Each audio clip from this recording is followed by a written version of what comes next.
Bismillahirrahmanirrahim. Assalamualaikum warahmatullahi wabarakatuh. Waalaikumsalam warahmatullahi wabarakatuh. Innal hamdalillah nahmaduhu wa nasta'inuhu wa nastaghfiruh wa na'udzu billahi min shururi anfusina wa min sayyiati a'malina. Man yahdihillahu fala mudilla lahu wa man yudlil fala hadiyalah. Sesungguhnya segala puji itu adalah milik Allah, Zat yang kita senantiasa memujinya dan kita menyanjungnya.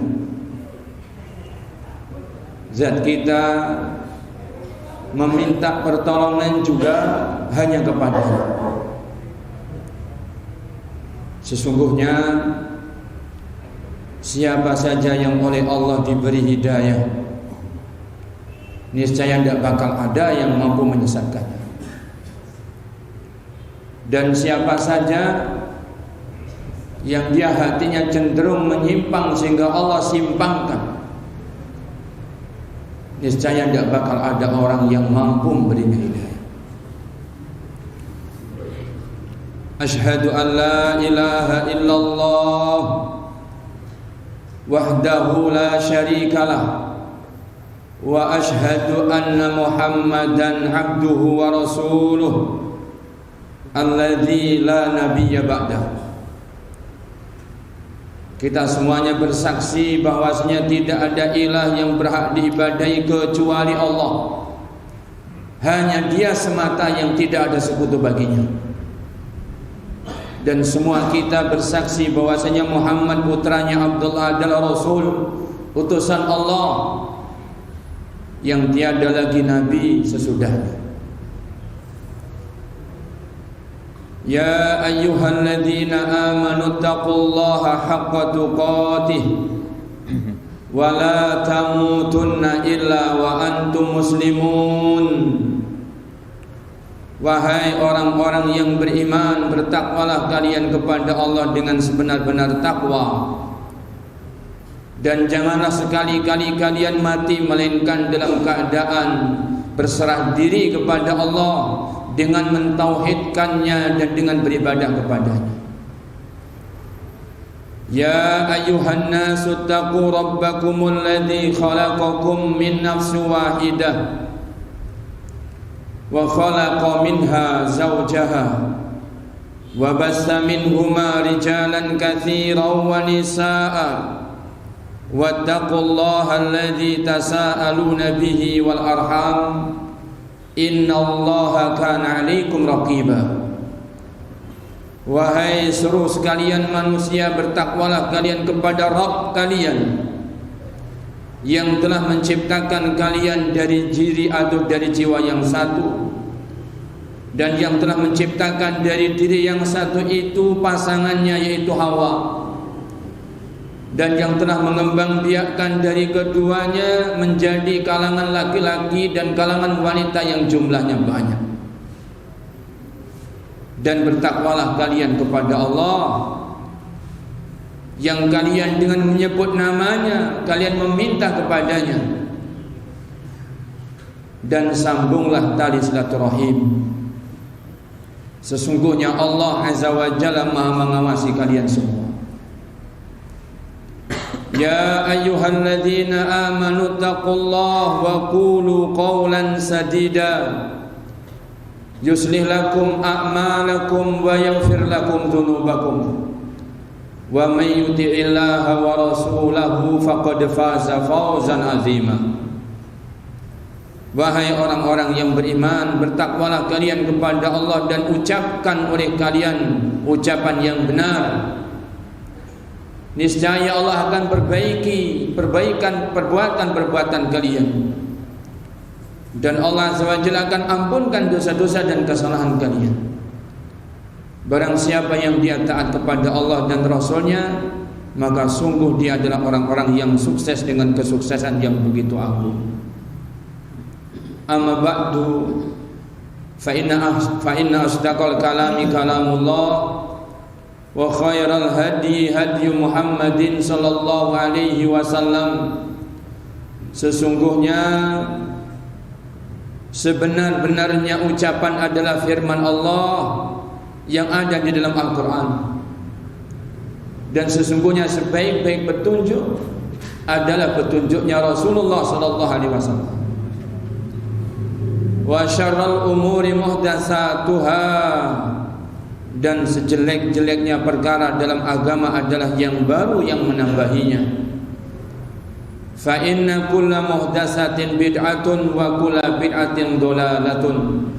Sesungguhnya setiap bid'ah adalah perkara yang tersesat, dan perkara yang tersesat adalah bertempat di neraka. Masyiral muslimin wal muslimat, para bapak dan para ibu, para hadirin dan hadirat, berbahagia sekali pada pagi duha hari ini kita bisa dipertemukan oleh Allah di majlis ini. Majlis yang begitu agung, yang mana kita akan saksikan penghalalan apa yang Allah Azza wa Jalla haramkan. Apa yang Allah Azza wa Jalla haramkan dengan firman-Nya diharamkan dari atas langit, akan dihalalkan di muka bumi, tidak oleh Allah tetapi oleh seberapa orang yang berkumpul di majlis ini. Sehingga majlis pernikahan adalah begitu sakral, karena doa dan permohonan orang-orang yang berkumpul, yang menyaksikan, ikut mengaminkan apa yang diminta oleh sebagian dari manusia saudara kita, meminta dihalalkan oleh Allah perkara-perkara yang diharamkan, yang Allah kemudian menyebut misaqan ghalidhan, perjanjian yang sangat kuat. Karena dengannya Allah SWT menghalalkan apa yang haram antara laki-laki dengan perempuan.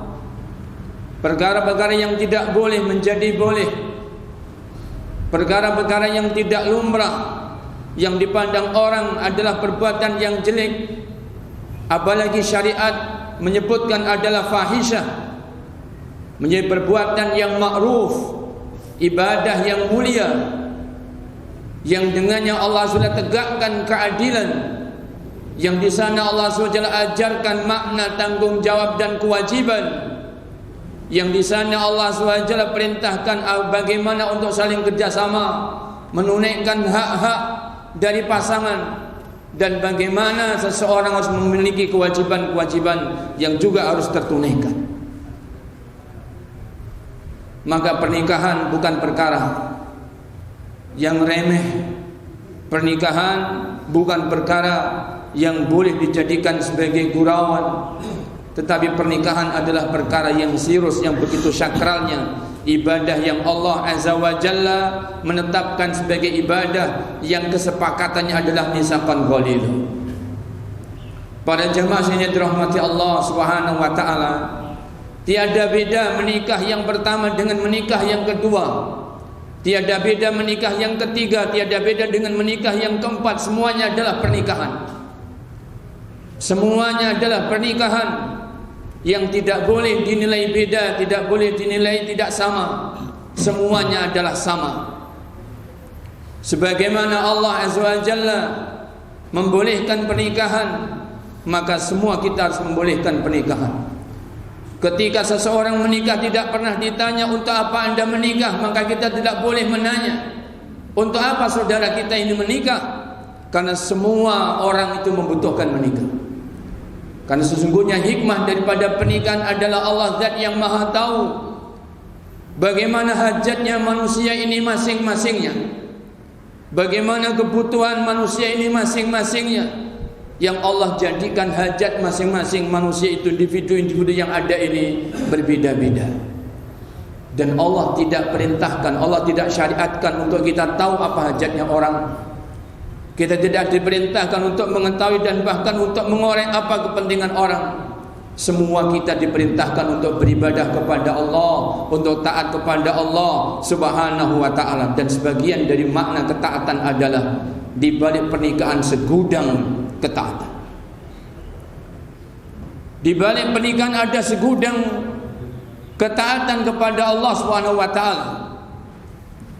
Perlu diketahui bahwa sesungguhnya ketika Allah sudah memerintahkan pernikahan yang pertama, terkandung di baliknya hikmah-hikmah bagi kaum laki-laki, anak keturunan Adam alaihissalam, dan juga ada hikmah-hikmah yang Allah SWT berikan kebaikannya untuk kaum wanita, anak keturunan Adam alaihissalam.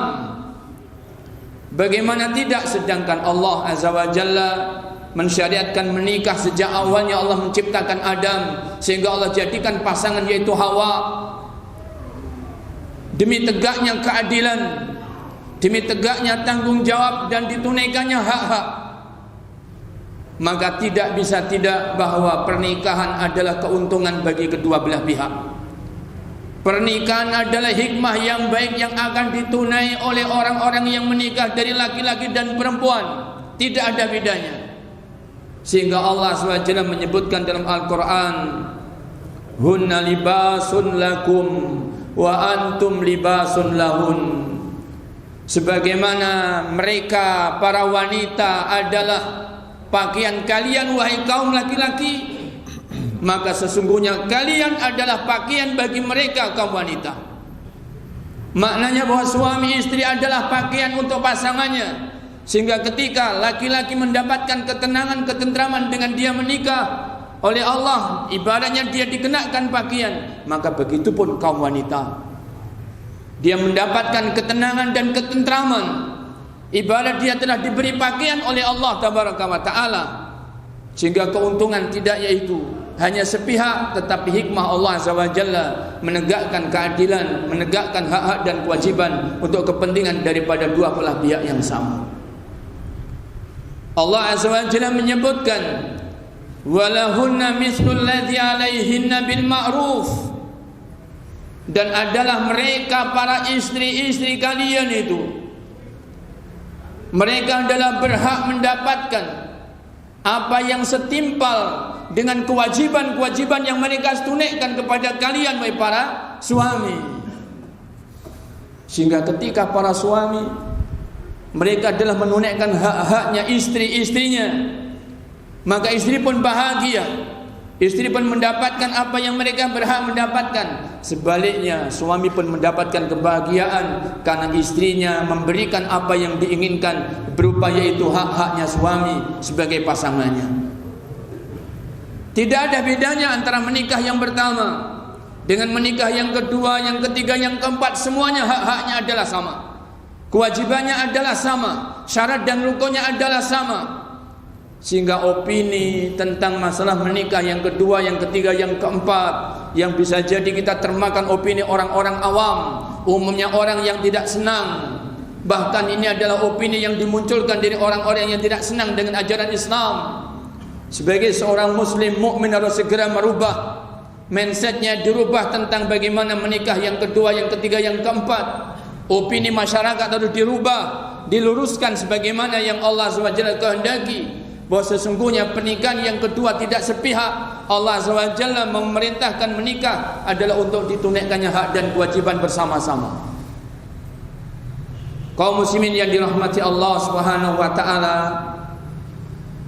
masalah pernikahan terkadang menjadi obrolan, apalagi pernikahan yang kedua, yang ketiga, yang keempat menjadi obrolan yang ujung-ujungnya orang akan termakan opini sebagaimana umumnya orang. Sebagai muslim mukmin tidak boleh demikian. Harus dikaji, diulang kembali bagaimana pelajaran tentang menikah, apa yang Allah SWT perintahkan tentang menikah, bagaimana Allah SWT mengajarkan tentang pernikahan. Sehingga opini kita akan berubah. Kita tidak memegangi opini orang, tetapi kita pegang opini Al-Quran dan sunnahnya Rasulullah Sallallahu alaihi wa ala alihi wasallam. Allah SWT berfirman tentang pernikahan poligami, menikah yang kedua, yang ketiga, yang keempat, sehingga terkumpul ada istri 4 pada seorang muslim. Dia SWT berfirman, fa in khiftum alla ta'dilu fil yatama fankihu ma taba lakum minan nisa masna wa thulatha wa ruba'. Fa in khiftum alla ta'dilu fawahidah aw ma malakat aymanukum. Kiranya ketika kalian itu khawatir, ketika kalian hendak menikahi anak-anak yatim dari kalangan kaum wanita, kalian tergoda dengan nafsu kalian sehingga kalian terpaksa tidak memberikan mahar layaknya anak-anak yatim wanita itu yang mereka berhak mendapatkannya. Karena terkadang orang memandang ini anak yatim, maharnya adalah lumrahnya anak yatim, maka itu keliru. Ketika kalian adalah orang-orang yang tergoda nafsu tidak memberikan keadilan kepada anak-anak yatim dari kalangan wanita, ketika kalian itu ingin menikahinya, maka nikahilah dari wanita-wanita itu matobalakum, apa yang jiwamu, apa yang hatimu itu bisa tenang ketika kamu ingin menikahi wanita ini. Siapapun di antara wanita yang hatimu tenang apabila engkau menikahinya, maka nikahilah. Masna wa thulatha wa ruba', silakan menikahinya 2, 3 atau 4. Allah SWT menyebutkan. Yang ini dikatakan oleh para ulama menunjukkan adalah perkara yang boleh. Perkara yang boleh berarti ada syariat di dalam Islam, yaitu menikah untuk yang kedua mengumpulkan 2 istri, menikah yang ketiga mengumpulkan 3 istri, menikah yang keempat mengumpulkan yaitu 4 istri, yang di bawah kekuasaan, yang di bawah naungan, yang di bawah qawamah seorang suami adalah perkara yang dibolehkan. Jika ini kita yakini, maka tidak boleh kita itu berubah opini. Tidak boleh kita menjadikan mindset kita tentang poligami adalah keliru. Tujuannya adalah bagaimana kita menikah menetapi sunnahnya Rasulullah Sallallahu Alaihi Wasallam, tidak lain tidak bukan. Demikian juga adalah sunnahnya para anbiya, sunnahnya para sahabat, dan sunnahnya baginda Nabi Sallallahu Alaihi Wasallam adalah demikian, sehingga tidak dibenarkan apabila kita itu mengikuti apa yang disebutkan oleh manusia, oleh orang-orang yang banyak yang mereka tidak benar opininya tentang menikah dalam rumah tangga poligami. Tidak boleh kaum wanita lebih termakan opini yang tidak benar tentang masalah pernikahan poligami. Tidak boleh siapapun termakan opini yang tidak lurus mengenai pernikahan poligami. Kembalilah kepada Al-Quran dan Sunnah, ikuti dan bacalah keterangan-keterangan ulama Sunnah. Karena keliru dan salahnya opini seseorang, dia tidak kembali kepada ulama, dia tidak kembali kepada Al-Quran dan Sunnah, dia hanya timbang perkara-perkaranya. Orang itu mengatakan demikian, sekelompok ibu-ibu di sana mengomentari seperti ini, bapak-bapak membuat grup poligami, bincang-bincangnya demikian. Ini keliru. Kembalilah kepada Al-Quran dan Sunnah, kembalilah kepada kalam ulama-ulama Sunnah. Karena sesungguhnya Allah menjadikan ulama pembimbing kita, yang membimbing kita sehingga opini kita, mindset hidup kita adalah lurus dan benar, sesuai dengan apa yang Allah SWT kehendaki dan sesuai dengan apa yang Allah SWT ridhoi. Orang yang bijak mengatakan, laulal ulama ulasaran nasu kal bahaim. Sekiranya tidak ada ulama yang dijadikan sebagai rujukan, yang wejangan-wejangannya dibaca, dipelajari sebagai pedoman, karena mereka lah yang menjelaskan Al-Quran dan Sunnah, tapi justru ditinggalkan oleh orang. Atau ada ulama tetapi ulama ini tidak dihiraukan, atau memang tidak ada ulama sama sekali, maka kata orang bijak mengatakan, lasaran nasukal bahaim, niscaya manusia nasibnya akan menjadi seperti binatang-binatang ternak, ya dan billah. Maka saya pesankan kepada para jamaah yang hadir, saya pesankan kepada para bapak, para ibu, mengenai masalah seperti ini, kembalilah kepada Al-Quran dan Sunnah. Mengenai masalah hukumnya poligami, mengenai komentar poligami, jangan baca komentar orang, tetapi bacalah kitabnya Al-Quran dan Sunnah Nabi, bagaimana para ulama menjelaskan.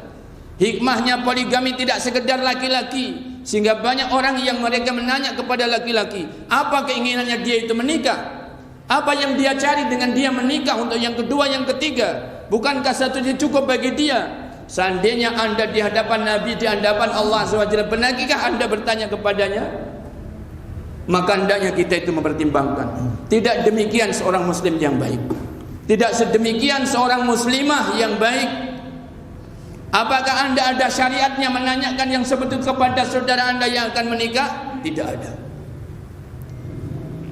Begitulah para sahabat dulu tidak pernah menanyakan perkara-perkara yang seperti itu.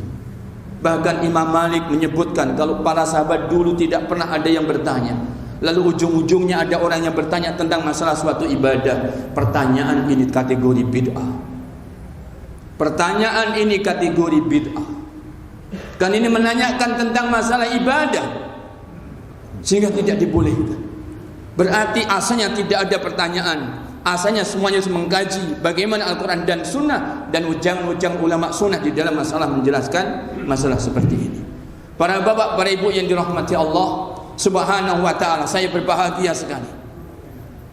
Dan saya harap panjenengan semua, para bapak dan para istri, para ibu-ibu pun bahagia. Karena sesungguhnya kesempurnaan iman seseorang adalah jika dia mendapati kebahagiaan saudaranya, dia akan turut bahagia. Dan bukti orang yang jahat adalah hatinya orang-orang yang tidak senang dengan kebahagiaan saudaranya muslim. Makanya baginda Nabi menyebutkan termasuk yaitu kesempurnaan iman, la yu'minu ahadukum hatta yuhibba li akhihi ma yuhibbu li nafsihi. Tidak akan sempurna iman salah seorang di antara kalian sehingga dia senang, sehingga dia mencintai apa-apa yang didapat, apa-apa yang menjadi hak saudaranya, sebagaimana dia senang, sebagaimana dia mencintai sekiranya Allah memberikan kebaikan yang itu adalah haknya. Haknya saudara kita bahagia, maka berbahagialah. Haknya saudara kita adalah orang-orang yang senang, yang dalam kondisi seperti ini mereka berbahagia, maka berbahagialah. Maka kita pun berbahagia. Dan saya ingatkan para bapak para ibu yang dirahmati Allah, dan termasuk saya berharap yang paling bahagia, yang menunggu kebahagiaan berikutnya adalah calon pengantin yang kita akan saksikan di pagi hari ini. Baik pengantin pria maupun pengantin yaitu perempuannya, dan juga calon madunya yang sudah mendahuluinya. Saya yakin mereka adalah orang-orang yang menunggu kebahagiaan. Maka kita datang adalah untuk bersama-sama membersamai kebahagiaan mereka, membersamai kebahagiaan mereka. Bagaimana mereka akan membangun kebahagiaan, maka kita pun membersamai kebersamaannya mereka dengan kita hadir di majlis kita yang seperti ini. Kenapa harus demikian? Perhatikan dan pahami tadabbur sabdanya Nabi SAW. La yu'minu ahadukum hatta yuhibba li akhihi ma yuhibbu li nafsihi. Tidak sempurna iman salah seorang di antara kalian sehingga dia itu senang apa yang didapat oleh saudaranya, sebagaimana dia senang jika Allah memberikan hak-haknya kepada dirinya. Apa yang menjadi hak saudara kita, kita senang. Apa yang Allah berikan kepada kita, kita pun berbahagia. Kaum muslimin dan kaum muslimat yang dirahmati Allah Subhanahu wa ta'ala, dan di antara bentuk penyempurnaan agama dan penyempurnaan iman adalah menikah. Dan salah satunya adalah bentuk menikah yang kedua atau berumah tangga poligami. Bagaimana tidak? Sesungguhnya dalam rumah tangga poligami ada berbagi. Ketika ada seorang suami yang dia suami yang baik, suami yang soleh. Saya bertanya kepada ibu-ibu, tidakkah anda wahai ibu-ibu bangga dengan suami anda yang soleh, dengan suami anda yang bertanggung jawab?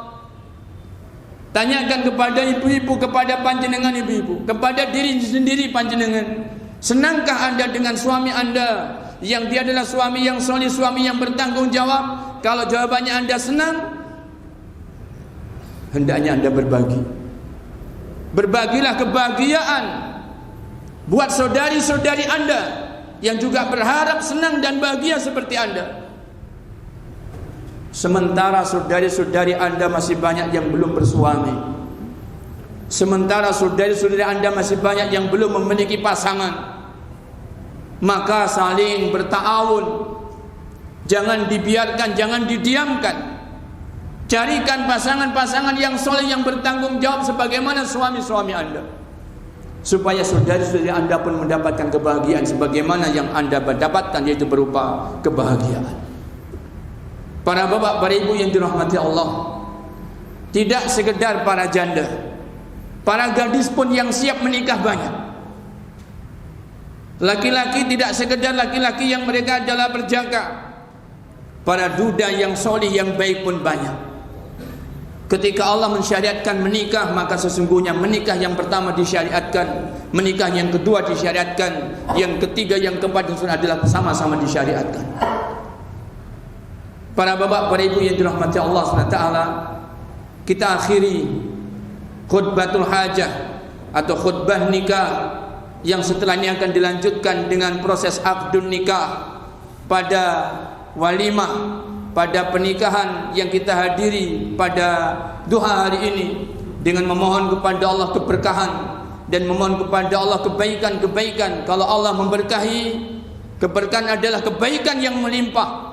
Saya berharap secara pribadi dan kita semuanya berharap kebaikan dan keberkahan pernikahan di hari ini akan yaitu meluas dan akan didapatkan oleh banyak umat, banyak kalangan di antara kita dan saudara kita yang lainnya. Allahumma amin.